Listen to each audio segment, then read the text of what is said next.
everybody, welcome to our first episode of Let's Talk Business. I'm here today with Kerry Knight from Kerry Knight Holistic Wellbeing. We're here to learn a little bit about what Kerry does. I happen to have been a long-term customer of Kerry, so I know a lot about what she does, but not many people do. So the idea of today is to get across to you what she can do.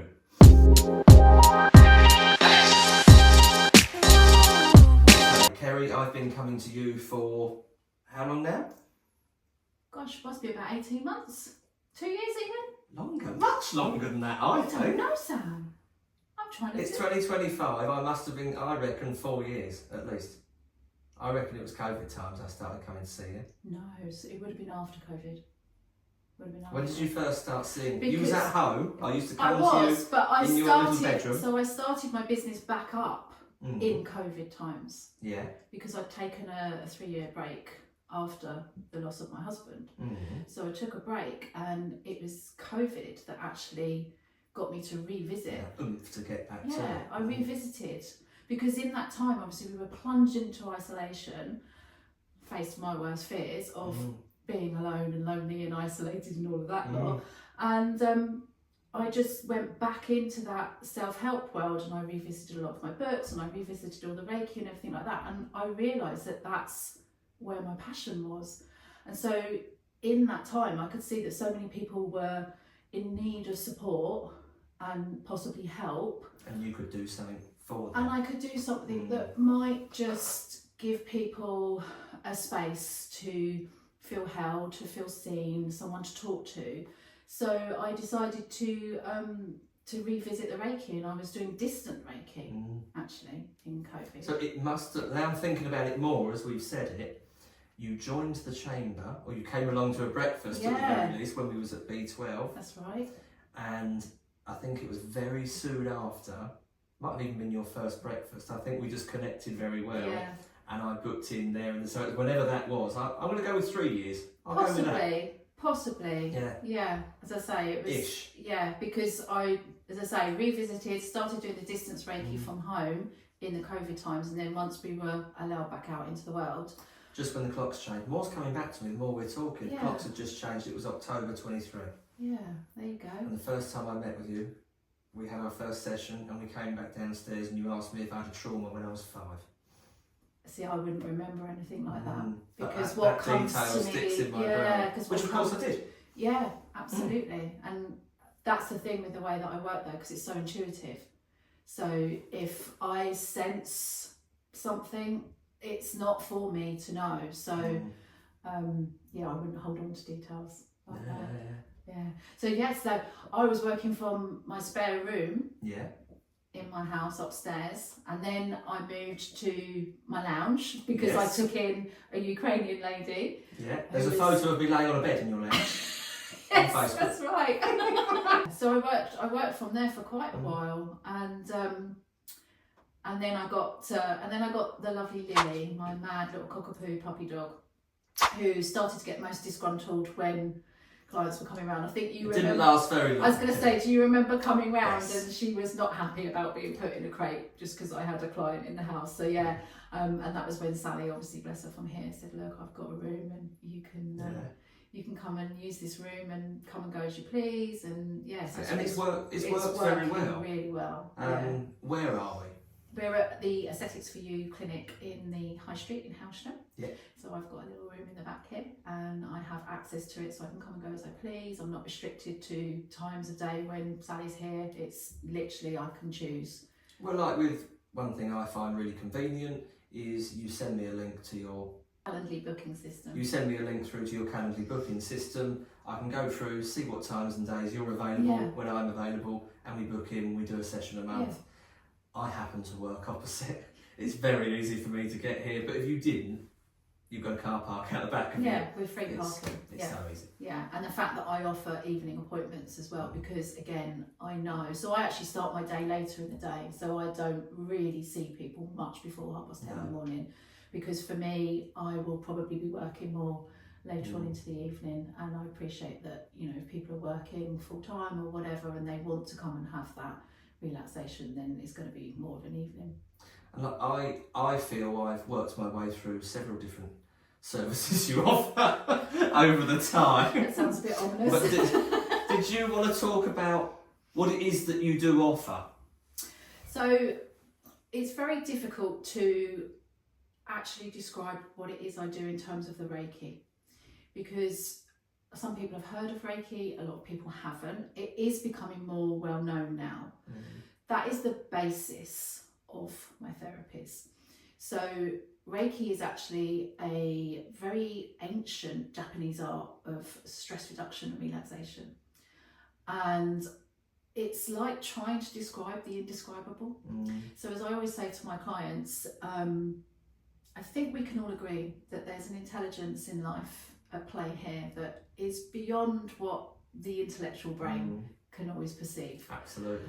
And sometimes we just have to go with that.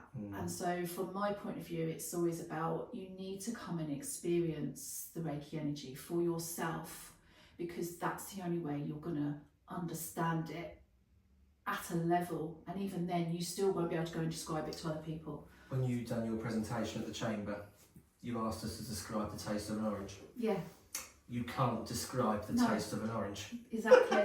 You need to experience it. Yeah, and I think that resonated with people. Actually. Yeah, and that was exactly why I used that analogy, because you can sit there and you can give me the colour, you can give me the shape, you can possibly describe the texture, but to actually bite into experience it yourself. Yeah, and that is very relevant as well with the way that I work, because I work very much around intuition, insight, wisdom.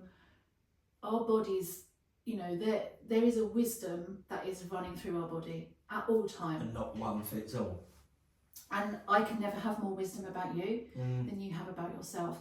So my therapies are not about fixing and going into all the content and detail, because the wisdom of the energy in your body knows exactly what you need. You just need to get out of the way of the thinking mind, and that's what Reiki energy is based on. It's based on the actual word itself. If you break it down into Reiki, it actually means universal life force energy. And you know, every living thing on this planet is made of energy. A word you've used a lot with me is realigning. Yeah. So if you think that every living thing on this planet has an energy, and that energy is constantly flowing, it's transient, it's fluid, it's constantly moving, but we are existing in this human form. So it's a formless energy that is the same energy that is life, created us, and then is running through us, but we're in a human form. So you've got the formless and the form, and because of obviously the stresses and the strains, and we have, you know, all of the human dynamics of this body, and we've got a physiological system, we've got immune systems and nervous systems and all of those kind of things, and that wonderful organ called a brain. It isn't always right. And the intellect and everything like that. So we can very innocently get caught up in our thinking. And I think this is something that I've come to see more and more over the last few years. So I feel like the way I work has actually changed as well over the last few years. So I've been as behaviour's changed, I suppose. It's been more as I've learned, or actually I want to say an unlearning. So the old paradigm of psychology would have us being very much in our intellect, very much about analysing the content in detail, going into the past, looking at all the past stories, past beliefs, everything like that. It's a very dragging it all out. Yeah, it's a very running it through the mud. Well, yeah, and it feels like you're being dragged at times, doesn't it? But it's a very cognitive based and intellectual way of trying to understand how the human experience works, which is very innocent. And for years, Sam, I thought that was the way. I believed that we did have to do all of that. We do need to know about our childhoods. We do need to know about our traumas and our triggers and all of that. But what I've come to see in the last few years, the more I've been around the inside out understanding, or the three principles is another name for it, and that's what I've trained in. The more I've been around that and I'm deepening my understanding of that, I'm starting to see more how the human experience works in the form of the nature of thought, and how we're only ever 100% of the time feeling our thinking. That's what we're experiencing. Now, I don't know about you, you're going, yeah, and I was the same. When I first heard that, to be honest, at first I was a bit like, oh, hang on a minute. No, because that circumstance or that place or that person outside of me has really upset me. But what I've come to see is that actually can't be possible. And so I didn't really know that I didn't know, if that makes sense. It's a bit of a double. But I didn't know that I didn't know that I was experiencing the feeling of my thinking and not the outside circumstance. And what I've also come to see is that when I did initially start to have a little bit of a realisation of that, I was getting it on an intellectual level. But what I'm pointing to here is more of a deeper, insightful level. And so this is a lot of my work now, in that I infuse the Reiki with kind of talking to people and helping them to look in a different direction and to go within and look for their answers, because the sages have been saying it for years, the answers are within. And it's called insight because you only have that realization when you realize it. And it doesn't matter how much I tell you something or say something to you, until you have that, I can only relate that to if you smoke and people say you must give up smoking. You must give up smoking, or you must lose weight, or whatever it might be. Until you feel it and want to do it. Until it makes sense to you. Once it makes sense to you. Couldn't agree more. And that's the innocent part that so many people miss. So Sid Banks would say it's all very innocent, and it's an innocent misunderstanding of the use of thought. So we're only ever doing anything because that's what makes sense to us in the moment, according to where we are at with our thinking. So when you do start to get a glimpse of that and understand that opens up new possibilities and a new way of looking at life. And suddenly it can be a bitter pill to swallow, I have to say, because suddenly you have this realization of, actually, you're the problem. Wherever there's a problem, like, there I am. Okay. But so it can be a bitter pill to swallow, because you suddenly realise that you have to take responsibility for your state of mind. Because you're in control of it. Because control is it's a difficult word, I think, with the control, because you hear it a lot in the self-help world. Oh, control your thoughts. You can choose your thoughts, you control your thoughts. Good luck with that one. Have you ever actually tried to control a thought? Can you predict when a thought's going to come in? No, of course you can't. Like, what are you going to be thinking at 25 minutes past 6 tonight? You don't know, do you? You don't know. Yeah. Because thought is transient and So fluid. learning... So it's back to that energy. And I think, again, the word thought intellectually conjures up an understanding that we have of thought, but that's more of the personal thinking mind. So I don't know, do I like tea or coffee? What colour suit am I going to wear today? Or we need our intellect, of course we do, because our intellect is what we need to create the ideas that we have, and to learn things and not have to keep remembering and learning how to do them again. But the universal principle of thought is that creative, formless energy that hits the human body that hits this form and fires up the senses and your free will, because that's the other thing, we have free will. But you can only experience anything 100% of the time through feeling what you're thinking. So the principles, or the inside out understanding, talk about mind, consciousness and thought. It's kind of a trilogy. So mind would be that life force energy, that universal life force energy that creates us. And then consciousness is like awareness, you know, we have to be aware to then actually be able to see and perceive the different realities and that we're seeing, experiencing. And again, like, get curious about that, how we all have different realities, because that formless energy of thought. Well, we were speaking about something recently, and you explained it to me as that's their reality. Yeah, absolutely, because in that moment, to them that's real. It is real, absolutely real. Even if to you it's barking mad, yeah, to them that's real. Yeah, and that's what they're feeling. Yeah, because that's their experience of it.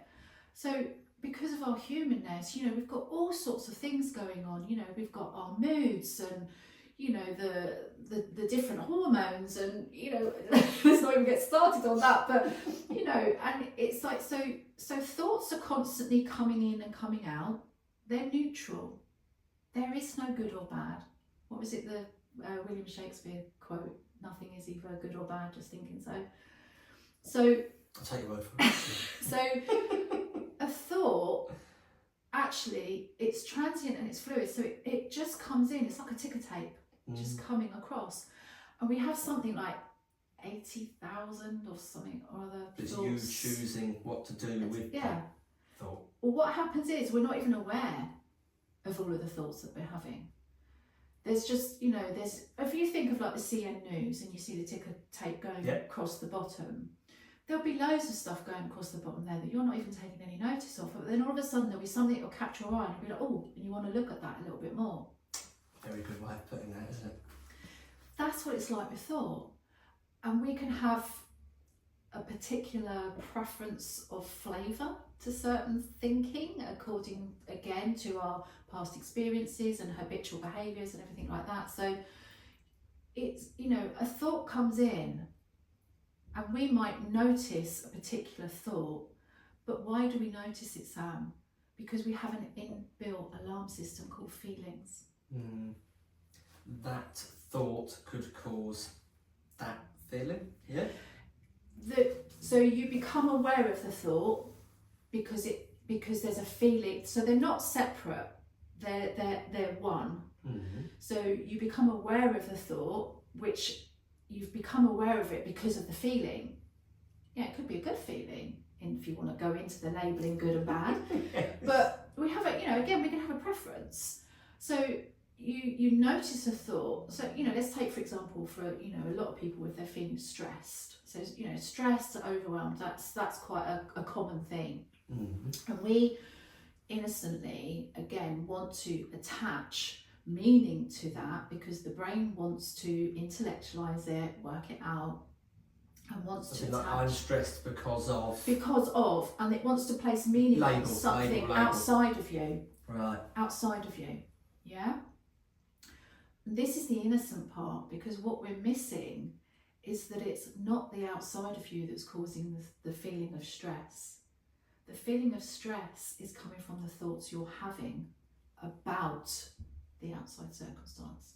Now, we know this to be true because you could put 10 people in exactly the same scenario. They'd all handle it very differently. They would all have completely different experiences. Have you ever been to a movie and come out of the cinema and you've thought the film was absolutely brilliant and your mate's gone, Pants.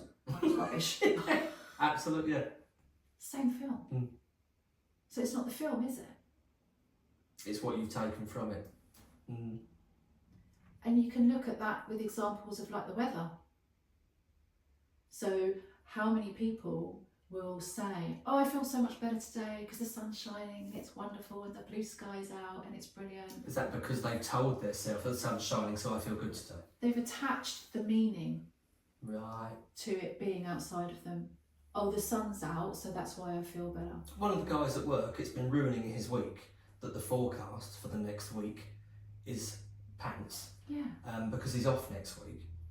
And as you said, that in his mind associates a bad time.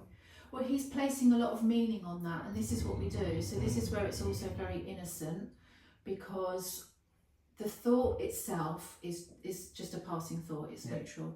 We then clock that, and then the personal thinking comes in, the judgment, the opinion, the should have, the could have, the would have, and we then layer more thinking on top of it and create a bigger experience of it, because we then are having that judgment and opinion of what that means to us, about us. So bringing it back to the example of the weather, you know, I don't know about you, Sam, but I've had many a sunny day where I've actually felt like pants. Yeah. I've been in a right old stinker of a mood, blah, blah, blah. I've equally had a rainy day and I've been on top of the world. Yeah, couldn't agree more. So actually it's nothing to do with the weather. So it's not the weather. Yeah. And but this is what I'm pointing to, and I'm saying get curious about that. Because if you can start to notice that about that one thing, where else is that showing up in your life that you're having a thought about something that's not true because you're associating it to something outside of you? I listened to a podcast about mindset, and obviously you've worked a lot with me with mindset thinking and bits and bobs, and you pointed me in the direction of many different podcasts. And she used the sunglasses one. You've probably heard it before, where she says, you know, some people will view things through effectively, you know, these, what's the right word? Rose-tinted glasses? Rose-tinted glasses. They're viewing things in that way, and whatever you say to them, again going back to mindset, isn't going to change the colour of those glasses until they are ready to take those glasses off and see things for what they actually are, not for what they're painting them to be. Yeah, and again, that all comes back to thought. Yeah.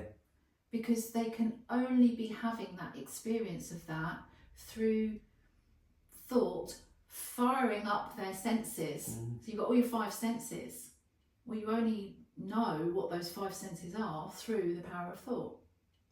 So it's all very innocent, and I guess what my work is more aimed towards now is taking this understanding, starting to point people in the direction of understanding how we do have the human experience, how the nature of thought works, so that we can start to see and understand more that it's not the stress. Manage that emotion. No? You don't even need to manage it. And this again, so in the self-help world, it's very much tool and strategy based. And once again, I used to think that's what you have to do. But now I'm starting to see and understand more and more, because when you strip it all back to the foundations of this mind, thought and consciousness, if thought is transient and fluid and it's just passing through, it's already left the station. So if I use the analogy of a train of thought, so the train's passed through and it's already left the station. You'll see in the back of it. And then we go, hang on a minute, come back here. I want to analyse you. Where did you come from? I don't want you here. Why are you here? How long are you going to be here? What do I need to do to get rid of you? Shall I do 10 steps? Shall I go and do a course? Shall I listen to a podcast? It's like, it's already left. Yes. And that it's like, and it's let like, it go. It's let so it go. innocent. Yeah. But we didn't need to do anything to make it leave. And that's the point of this, is that there is a wisdom within each of us that knows what to do. We have an immune system that knows how to heal our body. We cut our skin, we might run that under the tap, put a plaster on it maybe if it's that bad. But it's not the action of doing that that makes all of the cells knit together and the skin come back together and for that to heal. We could start picking, why is it not healing? Keep picking at it, but if you leave it alone, it's gonna do its magic all by itself. It'll do what it needs to do. And so for me, Sam, this was such a relief and a peace and a freedom to realise that, honestly, I had spent years and years and years being a seeker and a searcher, feeling like I was broken, feeling like there was something wrong with me. Why did I keep having these low moods? Why did I keep feeling stressed all the time, overwhelmed, didn't even realise I had anxiety? And everything was pointing me towards doing stuff, do this, do that. It was exhausting. And I no was long-term fixes. I would get better for a while. And then stop practicing what they told Stop you to do. practicing it, or it just would suddenly stop working. It wasn't working anymore. So then you're on to the looking for the next thing. And what I've seen with this is it's almost like the missing piece, because now I understand it's actually not about doing. It's actually about unlearning and undoing. Not doing, just being, just resting, just allowing the natural ebb and flow of that life force energy that's flowing through me to do its thing. It knows what to do. It's not all on me. I don't have to figure it out. No. Now, that's not to say that if something naturally occurs to me as an option to do, that's not wisdom guiding me to do that. So I'm not saying don't do a meditation or, I don't know, some form of therapy or whatever. But if that naturally occurs to you because that's wisdom coming from a place of love, run with it, guiding you as to do that. What you feel is the right thing to do. Rather than, I need to go and do this because I'm broken and I need to fix it, I need to make it right, I need to make it better. That's a completely different energy. And that's good luck with that one. That's when you get exhausted. So bringing it full circle back round to the Reiki, this is where, by infusing these conversations into the therapy sessions now, I can point people in a different direction of starting to understand themselves a bit more. They're in that state of relaxation as well. I think that's what helped me. Yeah. You're on a bed, you're having an aromatherapy massage, infused with Reiki. Yeah. You're in the right frame of mind to take in everything you're trying to tell me. Yeah. Whereas if I walk in off the street, I'm still stressed because I couldn't get a space or someone bumped into me in the shop. You know, it's very different because I've gone like that. And what that points to as well, Sam, is how when we get out of our own way, when we settle, when the nervous system settles and lets go, we get clarity. Yeah. And the body starts to know what it needs to do, and we start to naturally get the answers come to us, or rather than the initial or we might knee-jerk let go of that bit of tension, and so suddenly that pain's gone because the nervous system has felt, suddenly released it, because the brain is getting the message. The brain only knows two signals: safety, danger. That's all it knows. And the minute that the brain is alerted to danger, your nervous system is activated. And the really kind of sad part is that most people, and me myself included in this, was walking around, and probably still is to a certain extent. I'm not saying I'm fully there yet. That's one thing I always say to people, I still have my stuff. But most people are walking around with a dysregulated nervous system, and they think it's normal. They think it's normal. It's all they know, isn't it? Yeah, and that's what breaks my heart, because it's just so innocent, and I just think if more people could start to see and understand this and take that pressure off themselves, just feel it, remove the resistance. I think that must be an obstacle for you a lot, overcoming resistance. It can be. Being open to what you could potentially help them with. It can be if I go up into my head and have a lot of thinking and judgment about how I think they should be receiving or perceiving the information that I'm giving them.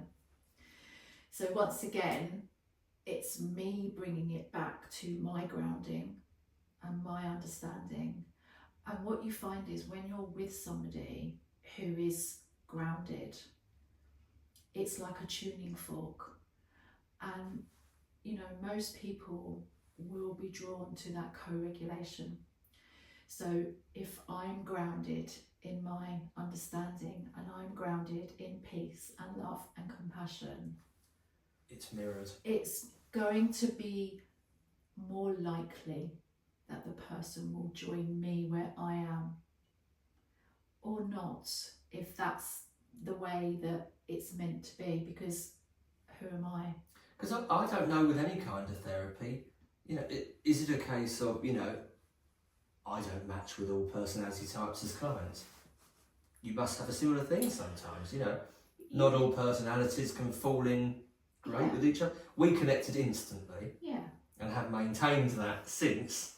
But yeah, there's certainly people I may have got on very well with initially, less so as time went on, or not at all to start with, and then more so as time's gone on. It must happen as you're... You can, I mean, obviously we've all experienced where you walk into a room and you just energetically feel that, oh gosh, it feels a bit off in here, or you know, or you know, you meet someone and you feel like you've known them forever. You know, so yeah, we can obviously have that, but again, I would bring it back to the principle of thought, that the reason you know that you're experiencing that is via your thinking. Kerry, I've certainly found that really insightful, but as I say, I knew a lot about what you've done anyway, because I've been coming to see you for so long, and I really hope that this has been helpful for you, thank you. And potential clients, seeing what it is, or feeling, listening to what it is that you can offer. And yeah, I would certainly recommend, you know, everybody come and see you. Oh, thank you. And thank you for being our first one. Thank you. I hope it's I hope it's helpful to people. Yeah. If everybody could like, share and subscribe, it's going to be plastered absolutely everywhere. So if you see it, support it. And we'd love to get more of you involved. Full details on if you would like to have one created for your business. It's going to be marketed through our social media platforms, on our website, and a description that's going to be on the podcast below.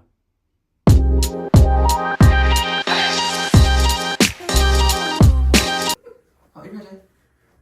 Oh God, in my hair, alright. Ready when you are. Was that your lips?